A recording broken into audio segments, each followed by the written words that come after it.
आज पूरे महाराष्ट्र के जितने भी ज़िले हैं, उन ज़िलों के जितने भी हमारे मजलिस इत्तेहादुल मुस्लिमीन के पदाधिकारी है, ऑफिस बेरर्स है, उन सबको यहाँ पर बुलाया गया था और एक रिव्यू लिया गया है कि कौन कौन से डिस्ट्रिक्ट के अंदर कहाँ पे कैसी पोजीशन है।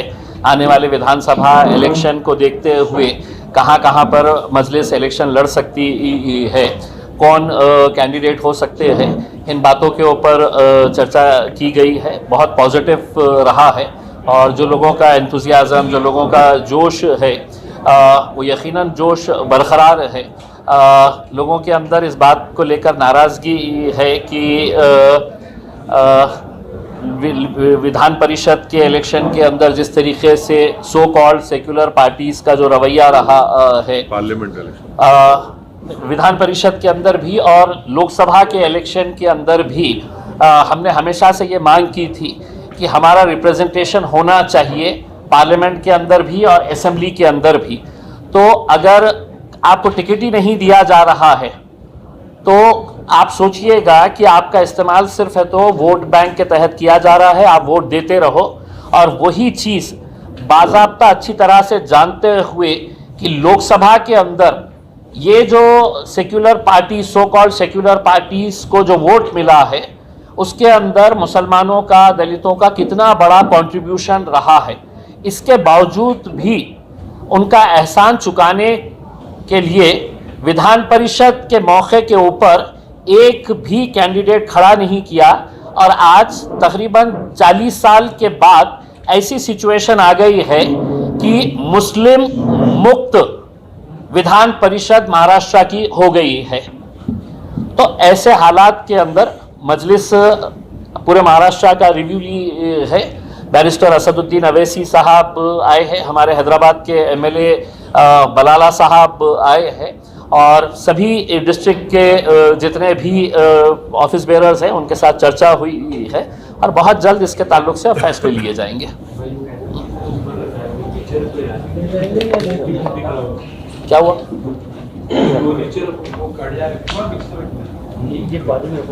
हाँ चलिए,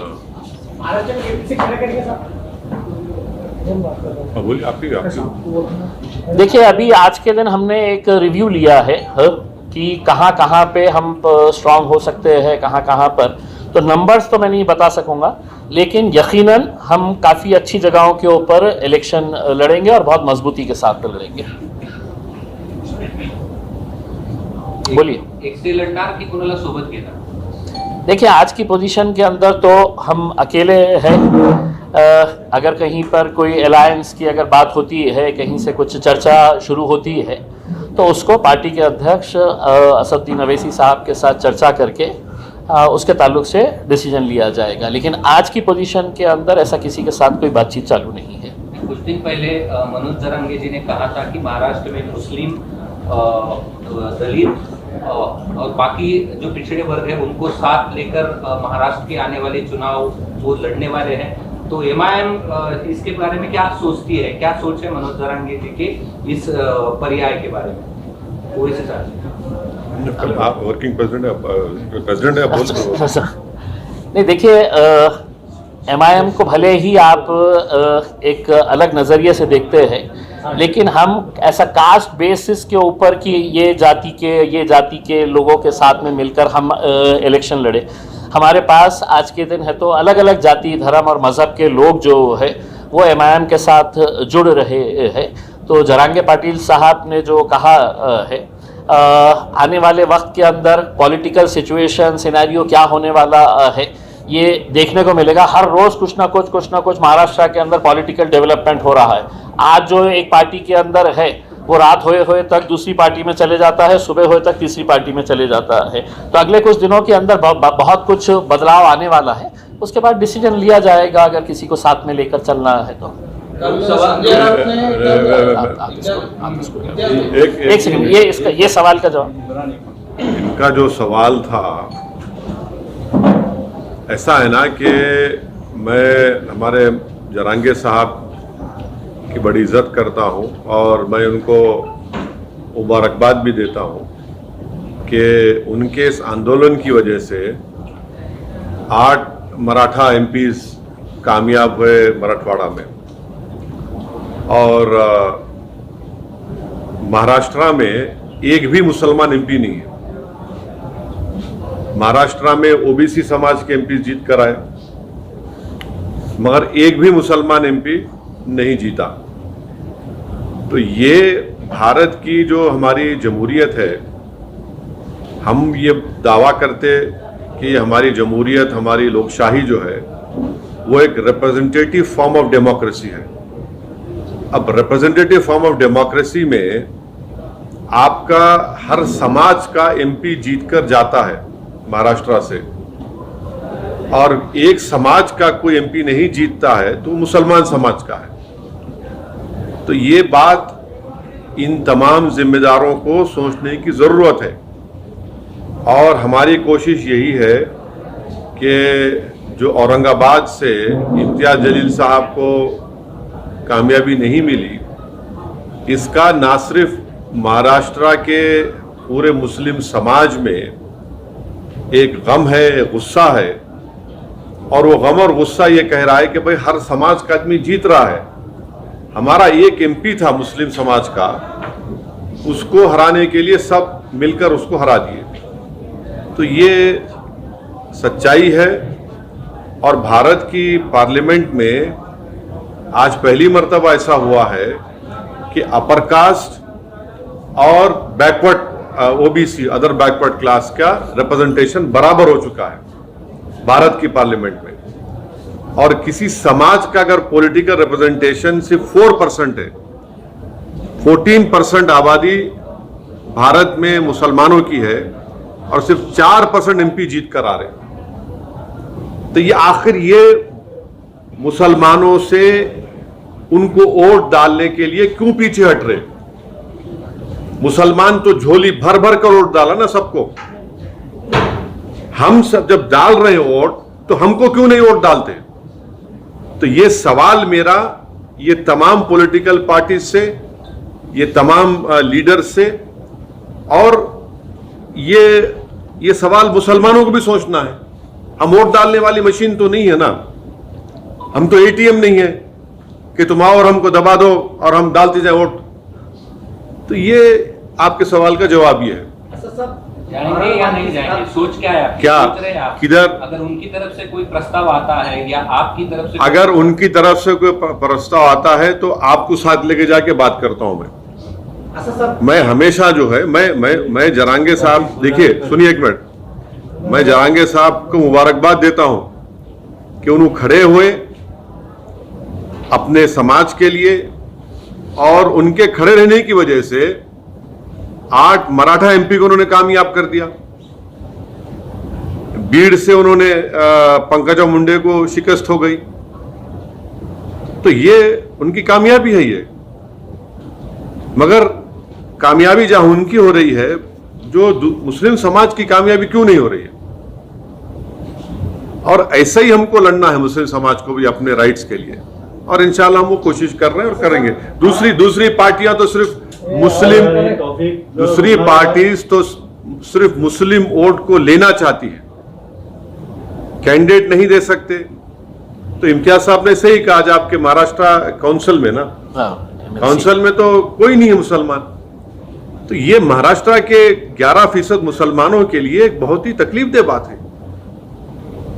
अगर उनकी तरफ से कोई बातचीत होती है, हम बराबर बात करेंगे, वैसा हम अपने दरवाजे बंद नहीं करें। आप बोलो भाई, साहब बोल क्या है? औरंगाबाद की सीट हमारे इम्तियाज जलील साहब को हराने में एमआईएम का काफी बड़ा हाथ है। हाँ, एमआईएम का हाथ है। एमआईएम का हाथ है, अच्छी बात। तीसरा सवाल बोलिए। एमआईएम मुस्लिम रिजर्वेशन के लिए नेतृत्व करेगा? एमआईएम मुस्लिम रिजर्वेशन नहीं, हम तो चाह रहे कि मराठा समाज को रिजर्वेशन मिलना चाहिए, हम उसके खिलाफ नहीं है। हम ये भी चाहेंगे कि मुसलमानों, महाराष्ट्र के जो मुसलमानों में जो बैकवर्ड कास्ट है, जिनको बॉम्बे हाई कोर्ट ने एजुकेशन में अलाउ किया, तो हम ये चाहेंगे कि उसको कंटिन्यू करें। उसको क्यों नहीं देते आप? इसके लिए भाई एक मेरा सवाल मुझे जवाब मुकम्मल हो जाने दीजिए। और रिजर्वेशन का वो बॉम्बे हाईकोर्ट का जजमेंट है मुसलमानों के फेवर में, एम्प्लॉयमेंट में उन्होंने कहा कि 50% के ऊपर जा रहा है, इसलिए हम नहीं दे सकते।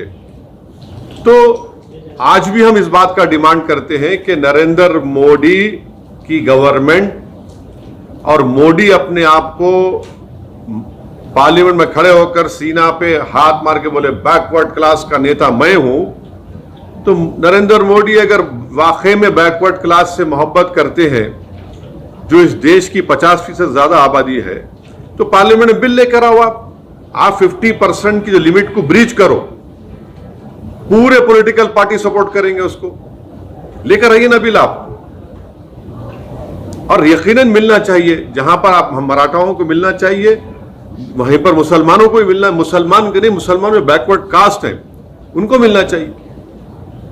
लेकिन 24 साल का अरसा गुजर चुका है। 1999 में हाईकोर्ट ने ऑर्डर दिया था, तो उस बीच में जो है नहीं, हाईकोर्ट का ऑर्डर जो आप बोल रहे हैं 2014-15 का है, वो कांग्रेस गवर्नमेंट जो है जाते जाते वो उसको इशू कर दिए जीआर को, वो हाईकोर्ट में चैलेंज हुआ था।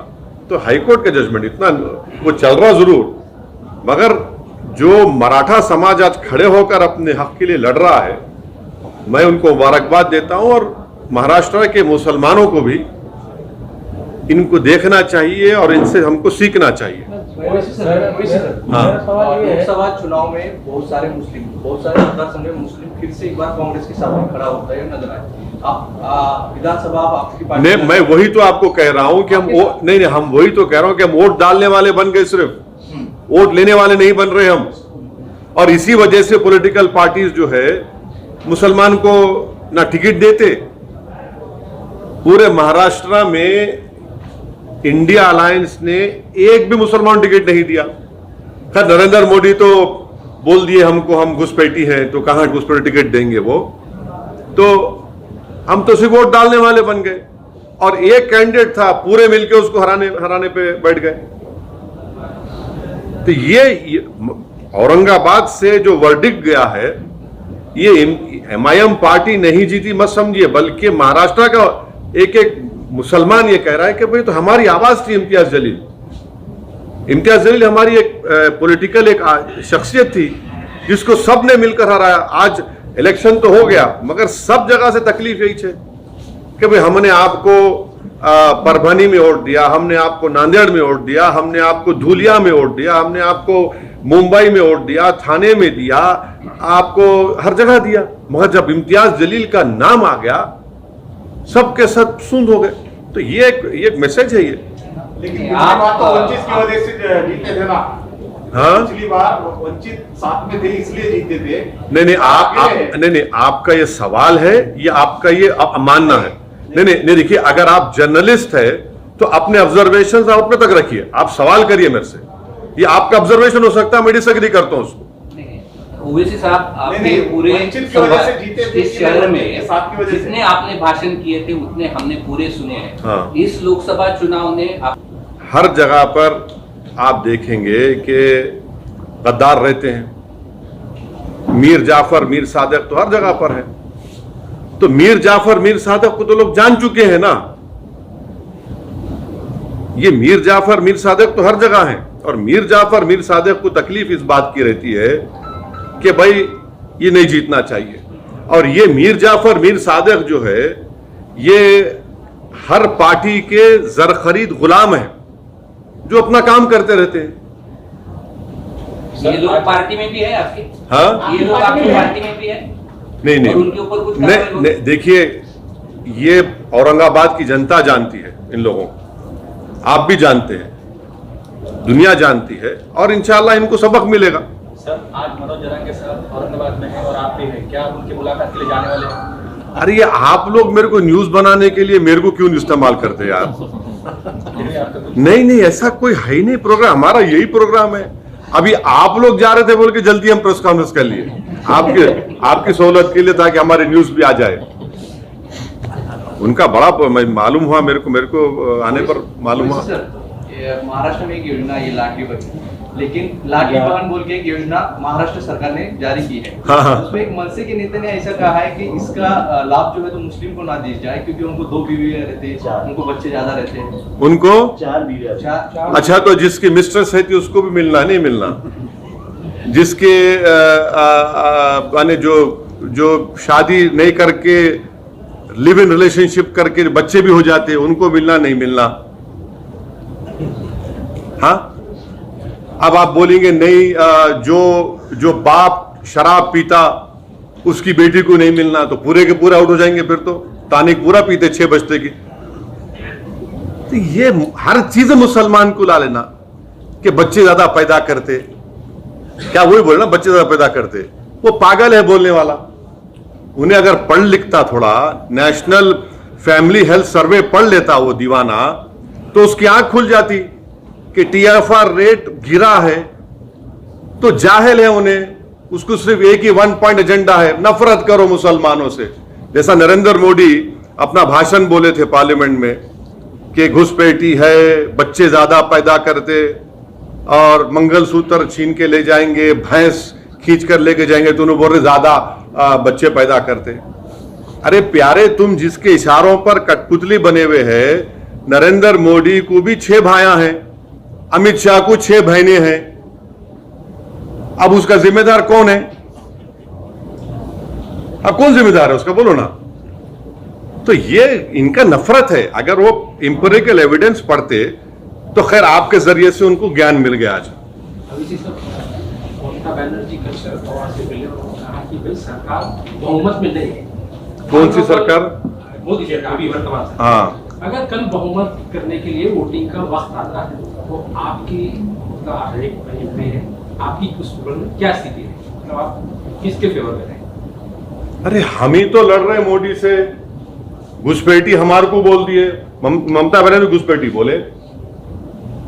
मंगलसूत्र छीन के चोरी का हमको देने का किसका बोले? हमको बोले, मुस्लिम कम्युनिटी को बोले। किसकी भैंस चोरी करके दी जाएंगी, चोरी का हमको बोले। अरे पूरा मुस्लिम कम्युनिटी को टारगेट करके बीजेपी ने जीता ना, जितने सीट जीते। सुनिए, सब बुलडोजर चल रहा है किसके घर पे? मुसलमानों घरों पे। 8 मुसलमानों का मॉब लिंचिंग हो गया 4 जून के बाद मुसलमानों से। अरे भाई, निशाना तो हम बन रहे हैं ना, तो हम ही तो मुखालिफत कर रहे बीजेपी की। इलेक्शन में भी कर रहे, जान भी हमारी जा रही, घर भी हमारा टूट रहा, बच्चे ही हमारे जेल को जा रहे, तो हम ही तो मुखालिफत कर रहे बीजेपी की। ऑनेस्टली अगर देखा जाए, जो CSDS का डेटा है वो डेटा यह बताता है कि मुसलमान जो वोट बीजेपी को दिए थे 2014, 19 और 24 में, मोर और less it was the same. दूसरी कम्युनिटीज का बड़ा थोड़ा कम हुआ। और असदुद्दीन ओवैसी, इम्तियाज जलील जब MP थे हम दोनों, तो 2019 जुलाई में UAPA का अमेंडमेंट लाया गया था, उसकी तो मुखालिफत हम करें। कांग्रेस पार्टी साथ दी ना उसका। आप लोग क्यों नहीं आप लोग ये पूछते नहीं उन लोगों से? आपको पूछना चाहिए कांग्रेस पार्टी से, NCP से पूछना चाहिए कि आपने UAPA क्यों सपोर्ट किया, जिसकी वजह से स्टैन स्वामी एक 85-year-old बूढ़ा मर गया जेल में, भीमा कोरेगांव के लोग जेल में रहे, बच्चे जेल में आज भी। हम ही तो अपोज कर रहे, पार्लियामेंट में हम लोग हमेशा अपोज करें, और अगर कल ऐसा जरूरत पड़ेगी यकीनन हम बीजेपी के खिलाफ वोट देंगे। मगर हर चीज पे टारगेट तो हम है ना, नुकसान तो हमारा हो रहा। हमारी पार्लियामेंट में हमारी मेंबरशिप रिप्रेजेंटेशन 4% है, अपर कास्ट का OBC का बराबर हो गया। जेलों में सबसे ज्यादा मुसलमान, दलित, आदिवासी है। घर सबसे ज्यादा बुलडोजर के तोड़े जा रहे हमारे मुसलमानों के। लव जिहाद हमारे पे इल्जाम। तो हर चीज का हम पे ही सवाल भी हमसे होता है। मर्रो मैं और मेरे को बोलेंगे तुम उनका साथ देंगे नहीं देंगे। अरे भाई, आपकी तो सवाल कम से कम हकायक को देखकर तो करो ना। नहीं, मैं बोल दिया आपका। नहीं, मैं आपको सवाल का जवाब दे दिया। अगर ये आप ये नहीं कि पूछते कि भाई अब इम्तियाज जलील क्यों आ रहा है, आप लोग इम्तियाज जलील क्यों आ रहा है, ये पूछना चाहिए लोगों को। एक MP था मुस्लिम, आप हराए उसको। सर असेंबली में 288 सीटें हाँ। 288 सीटें हैं असेंबली हाँ। महाराष्ट्र में, आप कितने सीट देंगे? इम्तियाज साहब और बोल एक मिनट, महाविकास आघाड़ी के कितने सीट गिराने का आपका टारगेट? हाँ महाविकास आघाड़ी के सीट कितने गिराना है, क्या प्लान है आपका, क्या टारगेट है? पूरे 48 लोकसभा सीट में एक मर्द खड़ा हुआ था जिसका नाम इम्तियाज जलील था, पूरे मिलके उसको हराने पे लग गए। साहब हाँ सुनिए, एक मिनट ठहरिए। आप गिराने की बात कर रहे हैं, इम्तियाज जलील गिराने में सबका हाथ है। कोई सामने से हमला करा, कोई पीछे से करा, कोई साइड से करा, वो सब महाराष्ट्र की जनता देख चुकी है। सुनिए सुनिए सुनिए सुनिए, आपका सवाल हो गया, जवाब सुनो अब आप। हम एक पॉलिटिकल पार्टी है, हम लड़ते हैं, हम जीतने के लिए लड़ते, किसी को हराने के लिए गिराने के लिए नहीं। ये कोई कुश्ती का दंगल नहीं है कि चित करके गिरा देना, कि बॉक्सिंग मैच नहीं है पंच मार के गिरा देना। एक जमहूरियत डेमोक्रेसी में एक डेमोक्रेटिक पॉलिटिकल फाइट होती है। प्रकाश अम्बेडकर को आपने 100 सीटें मांगी थी, तब आप साथ में थे। नहीं, आपको नहीं, आप झूठ बोल रहे हैं, आपको नहीं मालूम, झूठ बोल रहे हैं आपको झूठ बोल रहे हैं। देखिए आप सवाल करिए, अपना ऑब्जर्वेशन मत दीजिए। आपका ऑब्जर्वेशन है, बाहर लिख जाइए। एज अ जर्नलिस्ट आप सवाल करिए, मैं सुनने तैयार हूं। मगर अलायंस क्यों टूटा, जब मैं किताब लिखूंगा बताऊंगा आपको। मगर हमारी वजह से नहीं टूटा अलायंस। प्रिकॉशन क्या लेंगे साहब? आने वाले चुनाव प्रिकॉशन क्या लेंगे? आने वाले क्या आने वाले वक्त में अलायंस की गुंजाइश है क्या? किससे? अब कौन अलायंस करना चाह रहा हमसे, कोई बात करेगा तो हम बात करेंगे। अभी तक तो कोई बात नहीं करे, कोई बात ही नहीं हुई अभी किसी से हमारी। मोदी हुकूमत इमरजेंसी हालत है, ऐसे संजय राउत ने कहा है। मोदी हुकूमत इमरजेंसी हालत में है, इस तरह का है मोदी दौरे हुकूमत। नहीं, इमरजेंसी यकीनन इंदिरा गांधी ने नाफिज किया था। नरेंद्र मोदी सरकार में सबसे ज्यादा यूएपीए का इस्तेमाल मुसलमानों पर, दलितों पर, आदिवासियों पर हुआ। नरेंद्र मोदी जब प्राइम मिनिस्टर है 10 साल में सबसे ज्यादा घर तोड़े गए बुलडोजर से मुसलमानों के। मॉब लिंचिंग पहले भी होती थी, मगर 10 साल में सबसे ज्यादा मुसलमानों की हुई। जब से नरेंद्र मोदी प्राइम मिनिस्टर बने, मुसलमान एक पॉलिटिकल आउटकास्ट हो गया। अब तो सेकुलर पार्टीज भी सिर्फ बोलती वोट डाल देना, मगर कोई साथ ठहराने तैयार नहीं है। ये है रियलिटी भारत की पॉलिटिक्स। जलील साहब विधानसभा में जाएंगे या प्रेसिडेंट ही रहेंगे महाराष्ट्र? हाँ, जलील साहब इंशाअल्लाह ताला महाराष्ट्र की पॉलिटिक्स में बहुत बड़ा रोल प्ले करने वाले हैं फ्यूचर में। एक सवाल ये है कि इन फ्यूचर क्या प्लान है पार्टी का? अब ये बोल दिए ना अंकल, पूरा बोल दिए इनिशियल। अब sir Rahul Gandhi leader of opposition की हैसियत से अभी लोकसभा में बोल रहे हैं, सब लोग तारीफ कर रहे हैं, आप कैसा देखते हैं सर? 10 साल के बाद भी लीडर ऑफ ऑपोजिशन मिला है। हाँ, तो उनके पास स्ट्रेंथ है, उन्होंने 10% उनके पास आ गए, उन्होंने एलओपी बन गए। ये है। कल विधानसभा की सीढ़ियों पे संजय राउत ने चंद्रकांत पाटिल को कहा है कि अपने को फिर से एक बार साथ आना चाहिए, बीजेपी और शिवसेना। देखिए, मैं आपको जैसा बताया ना कि आने वाले कुछ दिनों के अंदर आपको बहुत सारे बदलाव नजर आएंगे उसमें। कौन कब कहाँ किसके पास जाने वाला है, कौन किसके साथ अलायंस करने वाला है। अच्छा, आप लोगों को प्रोग्राम में जाने का भी है, याद रखिए। मेरा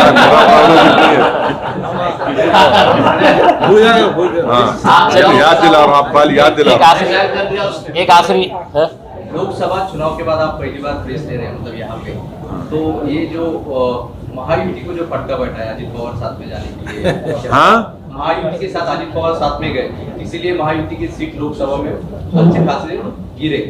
तो आप कैसे देखते हैं ये महायुति सरकार को विधानसभा के अंदर? देखिए, उसमें मैं कैसा बोलूं किसी और पार्टी के बारे में। मैं तो मेरा गम बयान कर रहा हूं, मैं तो मेरी तकलीफ आपको बयान कर रहा हूं। मैं तो बयान कर रहा हूं कि किस तरह से मेरे जो ख्वाब थे, मेरी जो उम्मीदें थी, उसको सब मिलकर तोड़ने की कोशिश करें। मैं कोई मेरा गम भी तो समझे, कोई मेरे ख्वाबों को भी तो कोई देखे, कोई मेरे वजूद को तो माने। अब मैं कब तक दूसरों के बारे में बात करूं? कब तक? 50 साल हो गए, 18 लोकसभा के इलेक्शन हो गए, मैं कब तक उनके ख्वाबों को पूरा करूंगा? मैं कब तक अपने आप को खत्म करके अपने उनके महलों को तामीर की इजाजत दूंगा? मैं कब तक अपनी उम्मीदों को और अपने ख्वाहिशात को दबा दूंगा किसी और की खुशी के लिए? ये तो इंसाफ नहीं है ना, ये तो इंसाफ नहीं है। सर दिल्ली की पॉलिटिक्स क्या बोलती है? मोदी सरकार 5 साल चलेंगी? हाँ, 5 साल चलेंगे क्या? सरकार गिर जाएंगी? मोदी सरकार। दिल्ली की पॉलिटिक्स क्या कहती है सर? एक बात सुनिए, ये जब से उन्होंने प्राइम मिनिस्टर बने 4 जून से, मैं आपको बोला कि इतने 10 से ज्यादा मुसलमानों का मॉब लिंचिंग हो गया। मध्य प्रदेश में, यूपी में कई जगह पर घरों को तोड़ दिया गया, बल्कि आप ही के बिरादरी के मीडिया के लोगों ने एक मॉब लिंचिंग को रिपोर्ट किया तो ये नया कानून के तहत उन पे केस बुक कर दिए। तो अब फ्यूचर में क्या होता है मेरे को नहीं मालूम, मैं तो कोई ज्योतिषी नहीं हूं, मैं अपनी हथेली को देखकर तो बोल नहीं सकता, ना मैं आसमान के तारों को देखकर बोल सकता। मैं जरूर ये बोल सकता हूं कि सबसे ज्यादा तकलीफ में अगर कोई आज है तो भारत के मुसलमान हैं। वो इस बात को समझ नहीं पा रहे हैं, और समझना भी चाहिए। वोट डालने वाले बन गए मगर उनको कोई जिताने वाले तैयार नहीं। पिछले 5 साल में अभी आप अधिवेशन में गए, तुम्हारे को वहाँ जाने का है ना, लोकसभा नहीं जाते, मैं ही पसंद आ गया तुमको। एक लास्ट सवाल पूछता, अभी आप अधिवेशन में गए होंगे, कौन से? अभी लोकसभा के हाँ गए ना। पिछले 5 साल आपके साथ कोई तो भी बैठता था, हाँ। अभी जब आप गए तो वहाँ पे याद आया? मैं यकीनन इम्तियाज जलील मेरे को बहुत याद आया। इम्तियाज जलील मैं जब ओथ लिया तो मेरा ओथ बड़ा फेमस हो गया पूरी दुनिया में। आप लोगों ने, आपका शुक्रिया बहुत बहुत, थैंक यू वेरी मच। नहीं सो जाए, ठहरो। इम्तियाज जलील मेरे को पैगाम भेजाए, असद भाई आप ओथ लिए और बहुत अच्छा लिए। तो मैं उनको मैसेज करा, यार इम्तियाज तुम्हारी कमी बड़ी महसूस हो रही है। यकीनन मेरे को कमी महसूस हो रही है। हम 2 थे भाई, मगर पूरों पे भारी थे हम लोग। मगर ठीक है, अल्लाह का जो फैसला है, मैं अकेला हूं तो लड़ेंगे, कोशिश करेंगे। मैं पहले भी 15 साल अकेले था और अपनी जितनी मुझसे कोशिश हो सकती है इंशाल्लाह मैं कोशिश करूंगा, अपनी बात को रखूंगा। मगर सवाल यह है कि नुकसान किसका हो रहा है, किस कम्युनिटी का नुकसान हो रहा है, किस समाज को आप पॉलिटिकल रिप्रेजेंटेशन उनका रोक रहे हैं। इतना बड़ा प्रदेश है ये, भारत का दूसरा बड़ा प्रदेश है, फाइनेंशियल कैपिटल पूरा देश का इस प्रदेश में है, और वहां से आपका एक मुसलमान एमपी नहीं है। कौन सा सेकुलरिज्म के तुम बाजे बजा रहे हो? कौन सा मॉरल विक्ट्री ये लोग बोल रहे हैं? इनको तो आईने में अपना चेहरा देखकर बोलना चाहिए moral victory. What moral victory is this? ये मॉरल विक्ट्री नहीं है, this is a victory of Hindutva, this is a victory of majoritarianism. ये है सच्चाई।